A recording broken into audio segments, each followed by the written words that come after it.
ఆయన ముఖ్యమంత్రి గారి ఉపన్యాసంలో మీరు ఉంటే కూడా అంటరాంతరం ఈ రోజుకు రూపాలు మార్చుకొని డిఫరెంట్ రూపాల్లో ఉంది.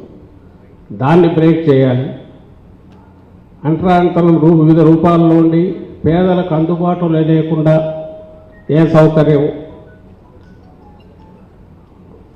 మేము అంటరాంతరానికి మేము దూరం చేశాం, అస్పృశ్యతకు దూరము లేదా సమసమాజం దిశగా అడుగులు వేస్తున్నామంటే అది డొల్లతనమే అవుతుంది.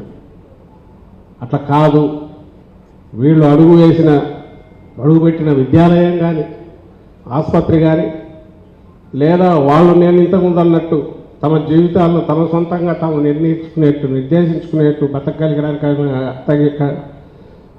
తగిన అవకాశాలు ఇవ్వడం కానీ ఇవన్నీ చేసినప్పుడే ఆ స్వేచ్ఛ స్వాతంత్రంగా వాళ్ళు ఎదగాలనుకున్నంత స్థాయికి ఎదిగేటట్టు హ్యాండ్ హోల్డింగ్ చేయొచ్చు, అవుతారు కూడా ఓవర్ ది పీరియడ్ అన్న విశ్వాసం ఏదైతే ఉందో దాంతో ఆయన చేపట్టిన చర్యల ఫలితమే ఈరోజు మనకు కనపడుతున్నాం. ఈ తేడా ఆ రోజుకి ఈ రోజుకు.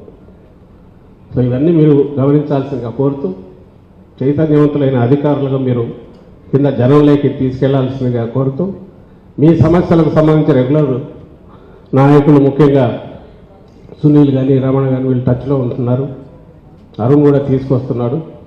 ఇప్పుడు మీరు అడిగినవి జెన్యూన్వి నేను వాటిని కూడా నా వంతు ప్రయత్నం చేసి వాటిని పరిష్కారం నేను ప్రయత్నం చేస్తాను. తెలుసు.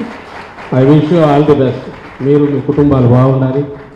మీరు మీ జాతి అభివృద్ధికి మీ శక్తి మేరకు మీ చుట్టూ ఉన్నవాళ్ళు మీ బంధువులు ఎవరైనా సరే కొంచెం కింద వాళ్ళు పైకి తీసుకోవడానికి ప్రయత్నం చేయండి.